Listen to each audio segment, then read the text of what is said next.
Hello दोस्तों, I hope आप सबकी प्रिपरेशन अच्छी चल रही होगी। और जैसा कि दूसरे चैनलों से लग रहा है, आकाश सर ने बताया था, तो फरवरी तक नोटिफिकेशन आ जानी चाहिए। और हमारे अपने टेलीग्राम चैनल पे मैंने आपको बताया था कि फ़ाइनेंस की मैं ट्राई करूँगा कि आपको एक समरी टाइप दे सकूँ, क्योंकि कई लोगों का मेल भी आ रखा है मुझे, और कई लोगों ने यूट्यूब लाइव में भी रिक्वेस्ट की थी कि सर फाइनेंस कैसे करें, नहीं समझ में आ रहा है, बहुत बड़ा सा मटेरियल होता है किसी भी कोचिंग मटेरियल का। तो if you are able to cover 100% और 2-3 बार रिवाइज कर सकते हो तो बहुत अच्छा है। लेकिन अगर आप नहीं कर पा रहे हो कवर, आपको लग रहा है कि किस टॉपिक में ज़्यादा ध्यान देना है उस मटेरियल में, तो उस केस में मैं बता रहा हूँ, मैं इस वीडियो के साथ मैं आपको बता रहा हूँ कि कैसे हम लोगों को कंप्लीट करना है। तो जो जैसे कि देखो, 3 मेजर टॉपिक्स है फाइनेंस के अंदर। और दूसरी बात है कि हम लोग फाइनेंस पढ़े क्यों, मतलब कि ज़्यादा फोकस क्यों नहीं ESI पे दिया जाए।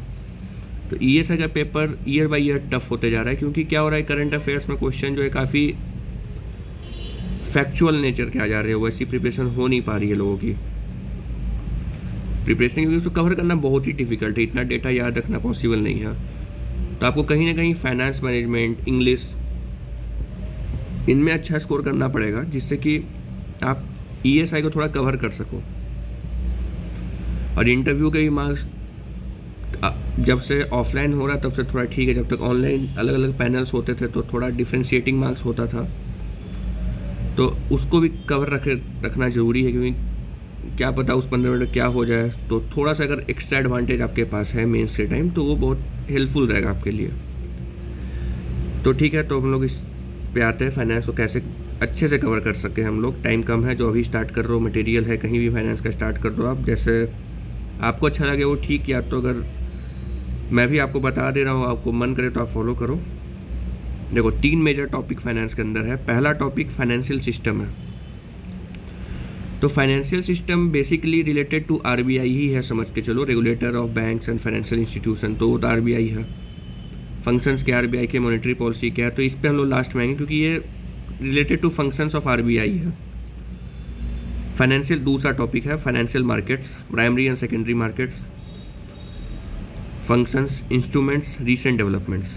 तो ये जो टॉपिक है सबसे आसान टॉपिक है, इसको ज़बरदस्ती डिफ़िकल्ट बनाया जा रहा है। डिफ़िकल्ट कैसे बनाया जा रहा है कि आपको बस इसमें ये जानकारी होनी चाहिए कि प्राइमरी मार्केट क्या होता है, प्राइमरी और सेकेंडरी मार्केट का क्या डिफरेंस है, प्राइमरी और सेकेंडरी मार्केट के प्रोडक्ट्स क्या हैं, शेयर इक्विटी किस मार्केट में आ रहा है, इनिशियल पब्लिक ऑफर किस में है, फॉलो ऑन पब्लिक ऑफर किस में है। तो जो प्राइमरी मार्केट के अंदर क्या चीज़ आ रही है, अगर आप किसी को मार्केट से पैसे रेज करने हैं पहली बार, तो प्राइमरी मार्केट में है, तो उसके क्या वेरियस वेज है।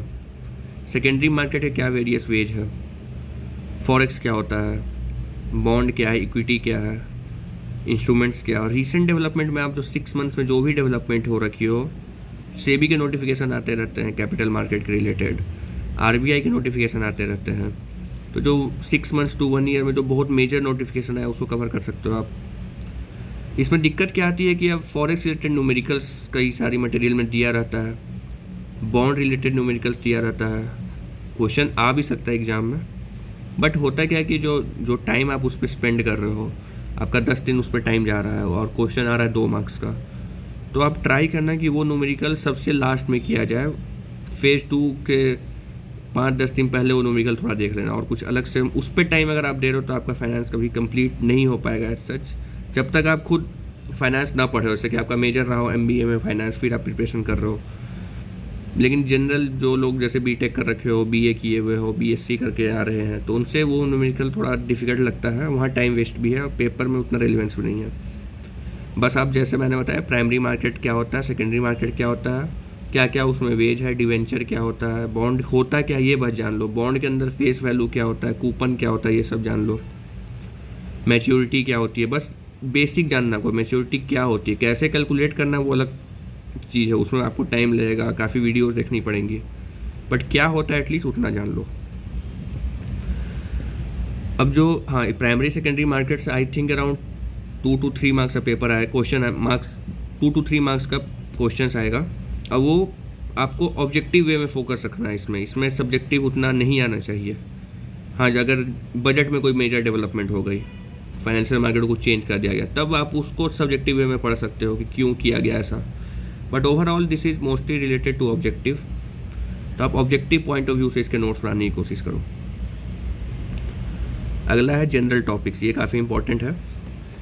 जनरल टॉपिक्स में पहला है रिस्क मैनेजमेंट इन बैंकिंग सेक्टर। सबसे इम्पॉर्टेंट तो टॉपिक जो है पूरे फाइनेंस सिलेबस में मुझे यही लगता है, सबसे स्कोरिंग भी है, क्योंकि रिस्क कितने टाइप के होते हैं आपको जानकारी चाहिए। उसे कुछ सिनेरियो देख लो कि क्रेडिट रिस्क होता है तो कोई इंडिया में एग्जांपल देख लो कब हुआ, लिक्विडिटी रिस्क कब हुआ, हाल फिलहाल में कोई कुछ कोलैप्स किया हो तो वो किस रिस्क की वजह से किया। रिस्क तो होगा, ये तो हो गया रिस्क के टाइप्स। रिस्क मैनेजमेंट कैसे होता है आरबीआई में, आरबीआई के द्वारा, तो उसके लिए क्या होता है, ग्लोबली जो स्टैंडर्ड्स है, बेसल वन के बाद 2 आया, 2 के बाद 3 आया, वो उसके बारे में अच्छे से पढ़ लो आप लोग, अच्छे से नोट्स सब्जेक्टिव प्लस ऑब्जेक्टिव दोनों वे में कर लो इन तीनों को। अगर 1 था तो 2 क्यों आया, 2 था तो 3 क्यों आया, उसके बारे में नोट्स बना लो। इसी में आपको एक ग्लोबल फाइनेंशियल क्राइसिस भी आ जाएगा कि ग्लोबल फाइनेंशियल क्राइसिस आया था तो उसकी वजह से क्या चेंजेज आए, क्या गवर्नमेंट को चेंज करना पड़ा ओवरऑल वर्ल्ड वाइड। अलग चीज़ ये है कि आरबीआई जो है ग्लोबल स्टैंडर्ड से और अच्छे स्टैंडर्ड रखी हुई है, थोड़ा सा ऊपर ही रखा हुआ अपना जो स्टैंडर्ड है उससे, उसके बारे में जानकारी रख लो कि ग्लोबली अगर कोई भी कैपिटल कंजर्वेशन बफर का सर्टेन परसेंटेज है तो आरबीआई ने कितना रखा है, उसमें टायर 1 कितना है वर्ल्ड का, आरबीआई का क्या है। तो ये टॉपिक आपको दोनों ऑब्जेक्टिव एंड सब्जेक्टिव दोनों तरीके से काफ़ी कंप्रहेंसिवली कवर करना है। आप अच्छा खासा टाइम इस पर दे सकते हो, समझना ज़रूरी है। इसमें दूसरी चीज़ क्या, आप इसके बारे में नोट्स ऐसे होने चाहिए कि इसमें फैक्चुअल चीज़ें भी आप कैप्चर करो। बेसल के अंदर कितने पिलर्स है, कौन कौन से पिलर्स है, डायरेक्ट एग्जाम में पूछा जाए कि what are the various pillars under Basel norms, तो अगर आप 5 पिलर का एग्जैक्ट नाम लिख के आ जाओगे तो अच्छा मार्क्स मिलेगा आपको। अगर आपको पता है कि हाँ ऐसा ऐसा कुछ होता है बट नाम नहीं याद आ रहा तो थोड़े मार्क्स कम हो जाएंगे। तो एटलीस्ट जो टॉपिक्स सिलेबस में डायरेक्टली मेंशन किए हुए उसका काफ़ी अच्छा नोट्स बनाओ। सेकेंड है basic of derivatives, forward, futures and swap. तो डेरिवेटिव्स इंस्ट्रूमेंट यूज होता है किसके द्वारा, बड़े बड़े इन्वेस्टर के द्वारा अपनी रिस्क को हेज करने के लिए। तो कई 1-2 बार तो ऑब्जेक्टिव में डायरेक्टली यही सवाल पूछ दिया था कि derivative is use for which purpose, investing, hedging, creating something else, ऐसा कुछ टाइप का आया था। तो आप अगर सिर्फ डेरिवेटिव क्या होता है वही जान लेते तो ऑब्जेक्टिव बन जाता आपका। फॉरवर्ड इंडिया में अलाउड है कि नहीं, फ्यूचर्स है कि नहीं, स्वैप क्या होता है, क्रेडिट स्वैप आजकल हो रहा है, फॉरेक्स स्वैप हो रहा है, क्रेडिट डिफ़ॉल्ट स्वैप कोई इंस्ट्रूमेंट होता है। तो स्वैप के अंदर भी काफ़ी टाइप है। फॉरवर्ड एंड फ्यूचर का डिफरेंस क्या है, 2 अलग टर्म क्या है, कौन सा ओवर द काउंटर पॉसिबल है, कौन सा T+1 T+2 सेटलमेंट में होता है। तो वो इसके में ये ऑब्जेक्टिव रिलेटेड चैप्टर है, इसमें डिस्क्रिप्टिव नहीं आने की चांसेस है। डेरिवेटिव में एक इम्पॉर्टेंट चीज़ है कि डेरिवेटिव का एक बेस होता है, अंडरलाइंग कोई भी एक एसेट होता है जिसके ऊपर डेरिवेटिव बना होता है। तो इस पे भी सवाल आ सकता है कि यूएसए में क्राइसिस हुई थी तो उसमें क्या डेरिवेटिव का क्या रोल था। तो मैक्सिमम एक यही सब्जेक्टिव आ सकता है, ऑब्जेक्टिव बाकी पूरे अच्छे से इसको कर लेना आप, क्योंकि इजी चैप्टर है, मुश्किल से 2 घंटा आपको लगेगा। तो एक ही सब्जेक्टिव टॉपिक इसमें बन रहा है, बाकी ऑब्जेक्टिव है, तो 2 घंटे में अच्छे से नोट्स बनाए ख़त्म कर दो। Changing landscape of banking sector. अब बैंकिंग सेक्टर क्या है, सरकार का जो अपनी गवर्नमेंट है उनकी एम है कि हम लोग का जो बैंक्स है वो वर्ल्ड लेवल के बैंक्स बने, सारी सुविधाएं मिले। उसके लिए सरकार ने काफ़ी हद तक नॉर्म्स लाए, जैसे ईज नॉर्म्स आया था बैंक में, आरबीआई के द्वारा ईज नॉर्म्स लाया गया था। और भी आरबीआई ट्राई कर रहा है फिनटेक डेवलप करने का, एआई का यूज़ करने के लिए आरबीआई मोटिवेट करता है बैंक्स को। ब्लॉकचेन के रिलेटेड कुछ बैंक्स ने ट्राई किया था, एसबीआई, येस बैंक, इन लोगों ने, कि ब्लॉकचेन को कैसे यूज़ करे। अभी जैसे कि डिजिटल वो आया था अपना डिजिटल करेंसी ई-रूपी, तो आरबीआई ट्राई कर रहा है कि हम लोग के बैंक्स जो है, और बैंक्स खुद भी ट्राई कर रहे हैं, गवर्नमेंट का भी पूरा पुश है कि बैंक्स जो है अपने ग्लोबल लेवल के बन जाए, उनका स्टैंडर्ड काफ़ी हाई रहे। तो उसके बारे में आपको थोड़ा, जो भी न्यूज़ आ रही है बैंकिंग रिलेटेड, कोई भी टेक्नोलॉजी आ रही है, उसको आप यूज़ करके एक सब्जेक्टिव टाइप का कुछ अब बना लो उसमें, कि ग्लोबली मतलब हम लोग की बैंक्स कैसे आगे की ओर, बैंकिंग में क्या क्या चेंजेज आ रहा है। सपोज कोई ऐसा टाइप का आ जाए कि आरबीआई ने supervision related something new structure बना दिया, पहले एनबीएफसी का इस टाइप से सुपरविजन होता था, अब उसको सिंगल टायर में कर दिया, 2 टायर में कर दिया, 3 टायर में कर दिया, 4 टायर स्ट्रक्चर बना दिया। इस टाइप के न्यूज़ आते रहते हैं। तो आपको इसको changing landscape of banking sector and recent developments in financial sector, banking sector जो है फाइनेंशियल सेक्टर काफ़ी बड़ा है, उसमें बैंकिंग सेक्टर एक पार्ट है। तो ये जो है ये न्यूज़पेपर्स आपको कवर करते रहना और एज ए सब्जेक्टिव वे में इसको पढ़ना। इस पर एक सब्जेक्टिव आ सकता है, सब्जेक्टिव क्वेश्चन आ सकता है। Portfolio investment again objective related आप पढ़ो। पोर्टफोलियो इन्वेस्टमेंट में क्या क्या इंस्ट्रूमेंट्स यूज होते हैं, बॉन्ड्स क्या होता है, इक्विटी इन्वेस्टमेंट क्या होता है। कोई जैसे इसके अंदर ऑब्जेक्टिव क्या आ सकता है कि इंफ्रास्ट्रक्चर बॉन्ड रिलीज हो गया, ग्रीन बॉन्ड्स रिलीज हो गए, मसाला बॉन्ड क्या होता है, महाराजा बॉन्ड क्या होता है, जीडीआर क्या होता है, ये सब चीज़ें इन्वेस्टमेंट में आती है। Public sector reforms is again a subjective topic. इसमें ऑब्जेक्टिव स्टैटिक रिलेटेड आएगा, जो स्टैटिक में आप पब्लिक सेक्टर रिफॉर्म्स में जो जो स्टेप्स गवर्नमेंट ने लिए हैं तो उसके बारे में आप बस एक हिस्टोरिकल टाइप का चैप्टर है। पब्लिक सेक्टर रिफॉर्म्स गवर्नमेंट काफ़ी कुछ कर रही है। डिसइन्वेस्टमेंट्स मतलब जैसे एलआईसी के अंदर गवर्नमेंट ने कुछ शेयर पब्लिक किए थे, ऐसे ही डिसइन्वेस्टमेंट कर रहे हैं गवर्नमेंट। तो प्राइवेटाइजेशन क्या होता है, डिसइन्वेस्टमेंट क्या होता है, मर्जर एक्विजिशन, ये सब चीज़ आपको बस पता होनी चाहिए।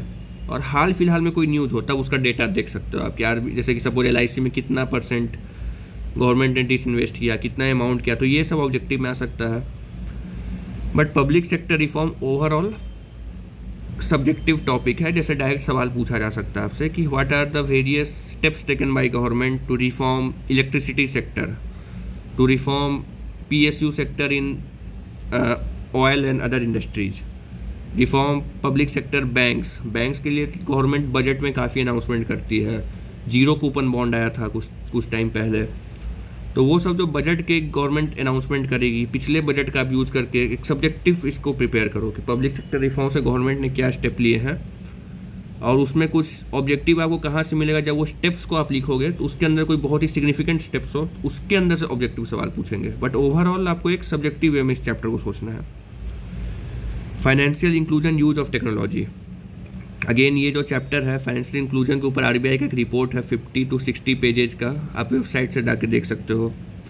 National strategy for financial inclusion है, national strategy for financial education है। यूज ऑफ टेक्नोलॉजी तो फिनटेक का यूज के ऊपर भी आरबीआई का एक डॉक्यूमेंट डाला हुआ है। फाइनेंशियल इंक्लूजन के अंदर जो स्टेप्स लिए गए, पीएम जनधन योजना, उस पर ऑब्जेक्टिव आ सकता है। जीवन ज्योति बीमा योजना, सुरक्षा बीमा योजना, अटल पेंशन योजना।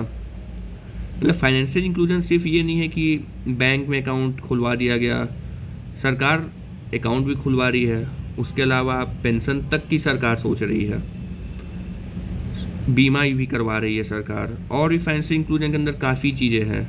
फाइनेंशियली तो आप इंक्लूड हो गए हो बट आपको यूज करना नहीं आ रहा है। तो उसके बाद आरबीआई ने national strategy for financial education लाया। जब आप वो दोनों डॉक्यूमेंट पढ़ोगे तो उसके अंदर बहुत सारे टर्म्स एंड कंडीशन हैं कि टायर 1 सिटीज़ में पॉपुलेशन का क्या नंबर होना चाहिए, क्या आरबीआई के टारगेट्स हैं, बैंक्स को क्या करना है, बैंक्स क्या करती है। वो दो डॉक्यूमेंट आप कंप्लीट करोगे तो आपका ऑब्जेक्टिव प्लस सब्जेक्टिव दोनों काफ़ी अच्छे से कंप्लीट हो जाएगा। इसमें सारी स्कीम्स देख लो, फाइनेंशियल इंक्लूजन रिलेटेड जो भी स्कीम्स आ रही है गवर्नमेंट के द्वारा वो देख लो। तो ये चैप्टर भी काफ़ी इंपॉर्टेंट है, 2 से 3 सवाल आने चाहिए, सब्जेक्टिव में भी एक क्वेश्चन आना चाहिए। अल्टरनेटिव सोर्सेस ऑफ फाइनेंस, हाँ तो अल्टरनेटिव सोर्सेस ऑफ फाइनेंस जो है ये जो है इसके अंदर क्या होता है ना कि ओवरऑल जो भी सोर्स ऑफ फाइनेंस है उसके बारे में उसकी डिफिनीसन आप याद रख लो कि डिफिनीसन क्या होता है, कि अल्टरनेटिव से कि लीज क्या होता है, इसमें फॉरफेटिंग करके एक टर्म आएगा, फैक्टरिंग करके टर्म आएगा, peer to peer platform term है, क्राउड फंडिंग क्या होता है, वेंचर कैपिटल, एंजल इन्वेस्टर, ये सब तरीके हैं। पब्लिक इक्विटी हो गया पैसे उठाने के, और भी बॉन्ड्स में के थ्रू आप उठा सकते हो। तो इन 5-7 जो मैंने टर्म्स बताया उनका डिफिनीसन आप याद कर लो, उनमें डिफरेंस क्या है बस याद कर लो, और कुछ नहीं पढ़ना है इसमें। मुश्किल से 2 घंटा पढ़ोगे, सारे नोट्स आपके तैयार हो जाएंगे।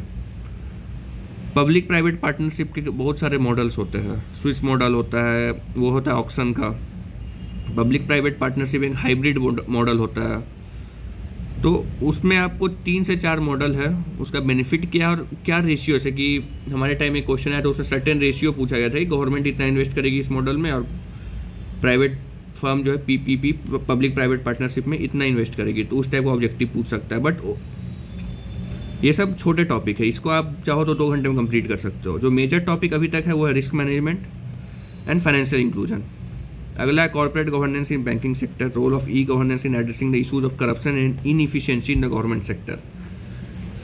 तो ये एज सच इससे उतने सवाल नहीं पूछते हैं, बट और थोड़ा इस पर टॉपिक को जो दिया गया है बुक्स में काफ़ी ज़्यादा डिटेल में दिया गया है, जो मेरे अकॉर्डिंग उतना रिक्वायर्ड नहीं है। आप बस एक नोट तैयार कर लो अपना 1 से 2 पेज का, जिसमें इस टाइप के क्वेश्चन का आंसर हो। Various steps taken by government to improve corporate governance. इसमें इम्पॉर्टेंट क्या है, जो डायरेक्टर की जो रोल्स होते हैं कि नंबर ऑफ इंडिपेंडेंट डायरेक्टर्स होना चाहिए, वुमेन डायरेक्टर है कि नहीं, ऐसा कुछ रूल है कि नहीं, मीटिंग कब होनी चाहिए। तो बेसिकली 3-4 ही ऑब्जेक्टिव सवाल इसमें बनेंगे, बट सब्जेक्टिव एक आपके पास नोट्स होना चाहिए कि 10 मार्क्स अगर सवाल पूछ दिया कि कॉर्पोरेट गवर्नेंस इंप्रूव करने के लिए गवर्नमेंट का क्या रोल है, आरबीआई ने क्या गाइडेंस दिया, कोई न्यूज़ आ गया हो 1 साल के अंदर, तो उस वे में आप इसको प्रिपेयर करो। अलग से इसमें टाइम देने की ज़रूरत नहीं है, बस नोट्स बना लो, काम ख़त्म। और नोट्स भी एक सब्जेक्टिव ब्रॉड वे में, ऐसा डीप में जाने की ज़रूरत नहीं चैप्टर में। सबसे इम्पोर्टेंट जो है 8 point, the union budget. Union budget से ऑब्जेक्टिव भी आएंगे, फेज 1 में भी आएंगे, सब्जेक्टिव भी आता है। यूनियन बजट तो आप किसी भी अच्छे सोर्स से ज़रूर कंप्लीट कर लेना, इसमें मतलब ज़्यादा बताना उतना मतलब ये इम्पोर्टेंट है, बस ये मान कर रख लो आप लोग। इसमें objective plus subjective steps taken in budget काफ़ी ज़्यादा इंपॉर्टेंट है। आपको मान के चलो कि एक न एक सब्जेक्टिव आएगा ही आएगा, ऑब्जेक्टिव भी कम से कम 5 नंबर का आएगा। इसके अंदर आप देखो तो कुछ स्टैटिक सब्जेक्ट्स भी हैं। जीएसटी के बारे में ही पढ़ लेना, सारे सोर्सेस में मिल जाएगा। 13th फाइनेंस कमीशन दिया हुआ है, और भी जो फाइनेंस कमीशन अगर आ जाता है, जो रिसेंट फाइनेंस कमीशन आया था उसके बारे में पढ़ लो। फाइनेंस कमीशन की रिपोर्ट्स जो होती हैं उसके अंदर किस स्टेट को कितना पैसा दिया जाना है उसके लिए सर्टेन क्राइटेरिया होता है, उसको पक्का पढ़ लेना आप लोग को। दोनों फाइनेंस कमीशन में डिफरेंस क्या है, जो 13th and 14th finance commission आया उसके डिफरेंस क्या है, ये पूछते हैं।